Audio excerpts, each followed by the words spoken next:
Welcome back to Ninon Live. I'm Ninon, and of course, as I always say, behind the scenes, we have a good laugh, and we talk about everything, and we have to do it within 5 minutes, so we really have a cool time. But we were also talking about back to his dad again. He just got back from Denver, Colorado, and he actually did a documentary on a cousin of his that's actually coming. I guess the documentary is coming out soon, but a cousin of his that died, I think you said 44 years ago. 44 years ago, so he's kind of... Freddie Joe Steinmark. And Freddie Joe Steinmark, whoever yes. that is, I guess everybody knows who that is except me. That's okay. We'll go with that. We'll go with the flow. Hey, Rob, so we're talking about these movies. Now, you keep mentioning this movie called The Glass Circle. Yes, That's the Glass Circle.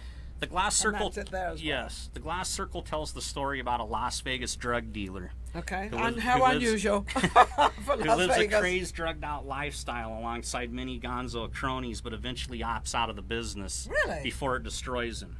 But now, he's kind of on the edge of being destroyed. Yes, it's written very, it's not to glamorize drugs. It's written very gritty, realistic. More underground, more what the real life is with drugs. Yeah, exactly. What has a lot of pathos, a lot of emotional scenes. From the seedy streets of downtown Las Vegas to the posh suites of the Strip.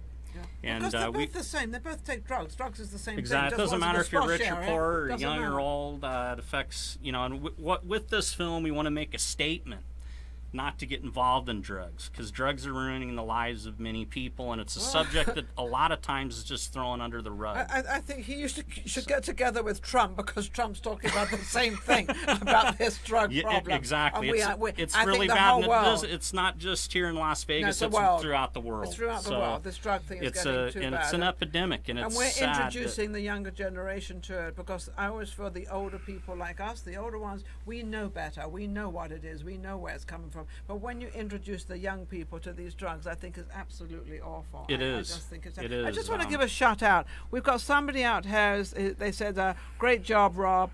And then he say thumbs up, and then I wish I could come on and visit with you. So he's getting a lot of calls here.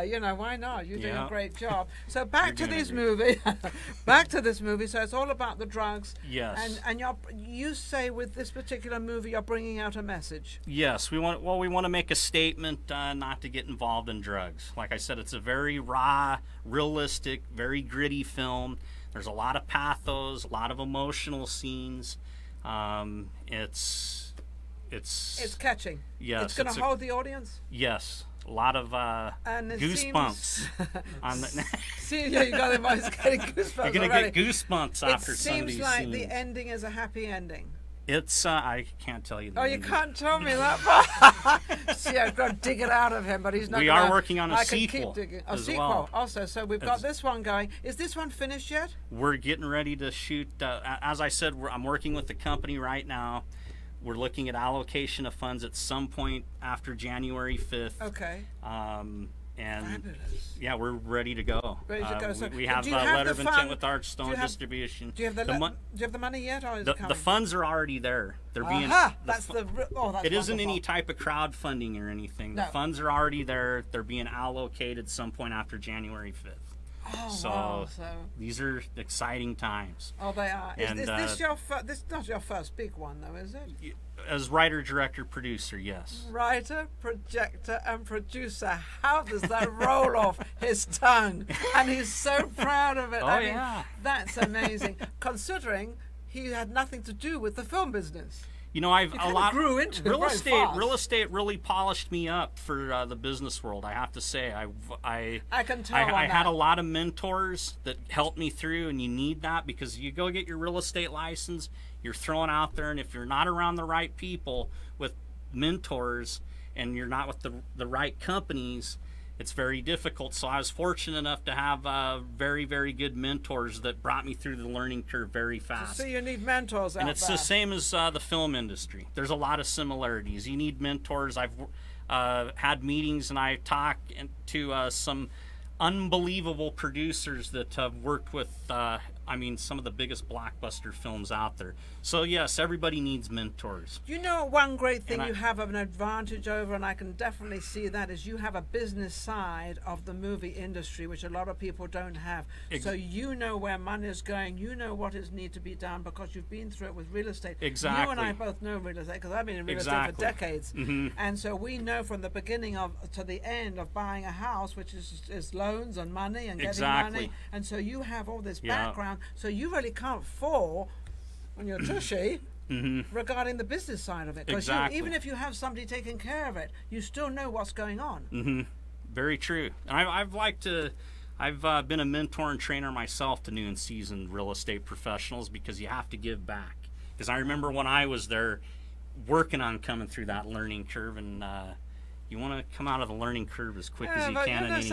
Rob, a lot of people don't give back. A lot of people don't do that, but you do. You know, if you have passion and desire in whatever you're doing, people will help you because people can see that. Yes. Whatever you do, if you really have the passion and desire, and it shows. Yes, and when you have that, people like to be around you and they like to help you. Of course. But I think also they like to be around people that are successful. I think we definitely like to be where we want to be. We want to be successful, so we've got to hang around people that are successful. You want to surround yourself with winners. They carry you. They'll carry you with them if you're willing to work, and you have to be willing to work. You can't be shoving papers around and futzing around that. You've got to be willing to work, and you've got to be able to know what you're doing, and also willing to sort of stretch out a little bit. You know, maybe put in a few more hours. Exactly. You know, that's why here at Strong Image Films, we're only working with the great. You know, we've done our due diligence.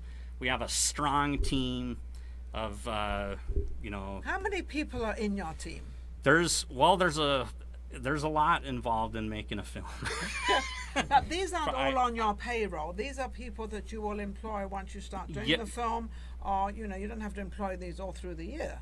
Yes, that's once you've decided when you're going to start the film, which you're saying in January 5th, they're going to get the funding, and then this is kind of rolls over from there, and they start, you know, producing and making the film. Exactly. But you don't really have to employ all these people. And we plan on keeping a lot of these people on. That's why I wanted to set up a slate similar to having listings in real estate. When you have, you don't want to just go out and put one property on the market. You want to go out and put 20 to 40 properties on the market. See, he thinks big. So you don't want to go out and do one film. You want to have a slate of films. So a slate of film. Then you hit that tentpole film that really, you know, all these films are going to be hit films.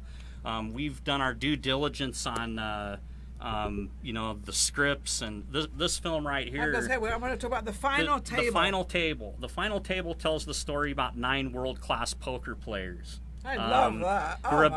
Who were abducted and forced to play poker for their mysterious captor, and they quickly realize that they're playing for their lives, and it could be their last game forever. Wow. This was written by the late Dean Whitney, who recently passed away.